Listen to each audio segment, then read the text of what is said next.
प्रधानमंत्री किसान सम्मान निधि योजना रे आसला सबुठु बड़ खबर।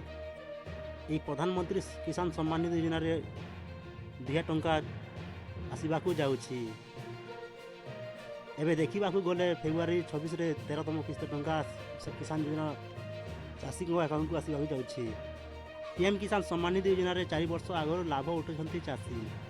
परिस्थिति रे यही पीएम किसान योजना रे 13तम किस्ती चाषी अकाउंट को 2,000 टंका आसीबो बोली सूचना आसी। प्रधानमंत्री किसान सम्मान निधि योजना रे आयोजन करा जायछि। पीएम किसान योजना 4 वर्ष पूर्ण हेबा परे एही फेब्रुआरी 24 रे आरंभ हेबो। पीएम किसान सम्मान निधि योजना रे 2019 रे आरंभ होइथिला। एही योजना अधीन रे कृषक माननकु प्रति वर्ष 3टी किस्ती रे 6,000 टंका दिया जाउछि।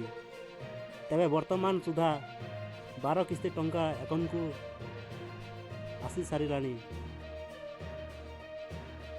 13तम किस्ती टंका को अपेक्षा करिसंती।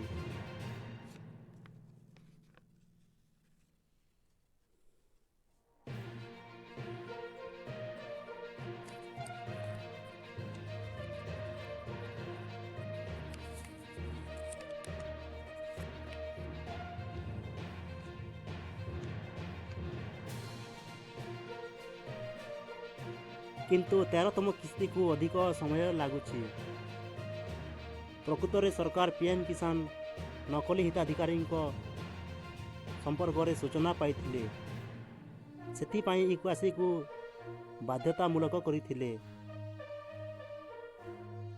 जो माने इक्वासी करनाहांती से माने 13तम किस्ती टंका पाइबे नहीं। 13तम किस्ती टंका यही 26 फेब्रुआरी आसवाक जाउछि। तेबे यथाशीघ्र इक्वासी करनियंतु। इक्वासी करेंगे नहीं 13तम किस्ती टंका पाइबे नहीं।